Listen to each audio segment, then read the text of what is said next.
The essence of the day of the Mercedarian Blessed Sacrament is that the day starts with the Eucharist and ends with the Eucharist. So we'll start the day by having Mass and being able to receive the Lord. And then we have breakfast. All our meals are really important to us because we're about the communion, and communion is also community. From there, most of the house, not including those that are cloistered, that's the first year of novitiate, will go to welcome the children in the school, which is actually attached to our convent in Cleveland. After welcoming the children, the formation house will return, and they'll proceed to either go to studies, have class with our superior, or do their hour of adoration, which we do daily. Our professed sister, who works in the school, will actually go into the school right after breakfast and either be doing classes, or she also works with the website and other forms of social media. So she'll be in and out throughout the day. At 12 o'clock, we go to the chapel again for midday, and after prayer, go to our refectory for lunch. There we're able to share only a little, or sometimes we'll just have spiritual reading going on, and to then speed up because we'll have to get going back either into the school for our professed sisters or back into classes and studies for the formation house. At 5 o'clock, we'll go on into Vespers and the Rosary, followed by dinner right after. Dinner will be able to have more extended time to just talk and build up community. A lot of jokes go around. After that, the evenings usually vary according to the day. Sometimes we'll have studies, sometimes it'll be Spanish class for the sisters that are learning, and other times, which are my preferred, we'll just have recreation. It'll be a game or a movie, or on Friday night, if the weather's not too bad, we'll get together with our brothers and have some s'mores. At the end of the day, I said that we would end with the Eucharist, so we all return to the chapel for Compline, some time of reflection and good examination of conscience, in order to be able to go on into Grand Silence. After Grand Silence, you'll just be able to close up your day on your own until 10 o'clock when lights are out. It worked out, though, that when I went to the University of Florida, I did start going to the Catholic group that would meet, Catholic Gators. And there I was amazed. I saw young people who were actually caring about the faith, the way that I believed people should. Then one particularly hard day, I went home and I was just exhausted emotionally. So I went into my room and sat in front of a crucifix.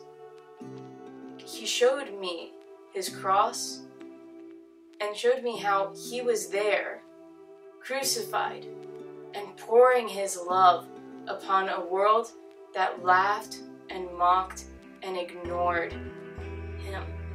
In my heart he asked, "Will you stay here with me for them?" And I said yes. I said, how could I not? I wanted to be right next to him, to see them through his eyes. And so from that day, I couldn't walk by the church without having to go in.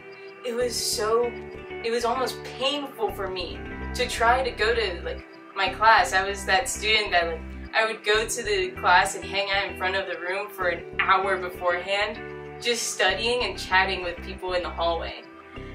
But I couldn't, because there was something else going on at the same time before my class. That was midday prayer in the church. And so I turned myself around in the middle of the street once, just because I knew I had to be there. It almost came naturally, the idea that, oh my goodness, Lord, I want to be a sister. And I thought to myself before that it's no, I could never be a sister.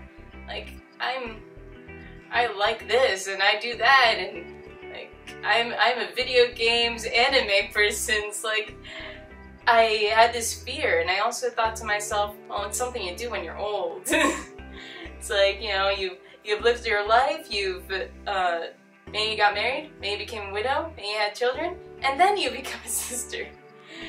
Really, none of it made sense, but that was the way I thought about it. And suddenly I realized, like, no, wait, this is something that I really can do, and I really have to do now. But where?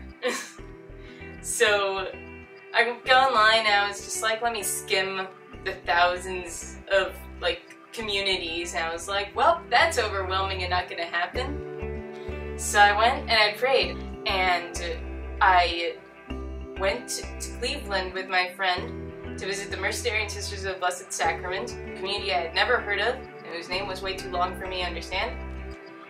And I thought, let me just go to see if I can live that type of life. And I came out thinking, I think I can live this type of life. Probably not with this community, but I can live this type of life. It became this huge adventure of like 3 years. And so once I had realized that he was going to take care of everything, it finally became clear that it's like, well, where am I going to put this? And suddenly one day, going through my backpack after 4 hours in the chapel where I was just praying, I realized a prayer that was very evident in me even before all of this had started. That if I could only give my life for those I love in whatever way, in prayer, to just give my life in front of the Eucharist, for my friends, for all those people,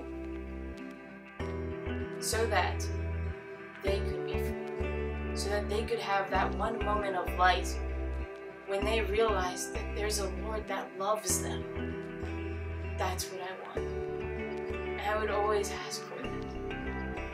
And then I went into my backpack during that holy hour, and I pulled out a bracelet that I never really paid attention to, but I had received at a Sikh conference. And it was from the Mercedarian Sisters of the Blessed Sacrament, and on there it said, "My life for your freedom."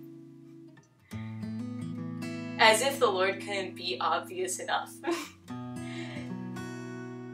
My prayer was therefore thou. For the sisters, they don't explicitly take it, but it's this implicit dying that we do.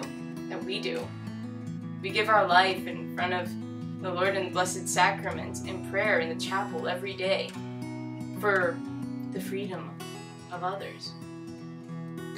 So, at that point, how could I say no? So the Mercedarians actually began in 1218 with our brothers, and that was a community founded in order to redeem captives. So our mother foundress saw that like spirituality and realized that is what the Eucharist does. The Eucharist is what can redeem others. And so for that reason, like when we go out into the community, having been able to be in front of our Lord and receive Him ourselves, we're able to then bring others back, either spiritually or often physically, because we do make a point of taking the children in the schools and those people that we meet to the chapel, be able to see Jesus in the Blessed Sacrament. And there, not only are we freed, but we're able to bring others their freedom. When someone's concerning discerning, I think there are things that are really of the utmost importance. First is honest prayer. Those moments of honest prayer where I was able to tell Him all my fears and all my concerns and actually listen to Him like telling me, what He would tell me, I'll take care of it. That was always the most fruitful time I had and helped me the most, I believe, in being able to realize what His will was.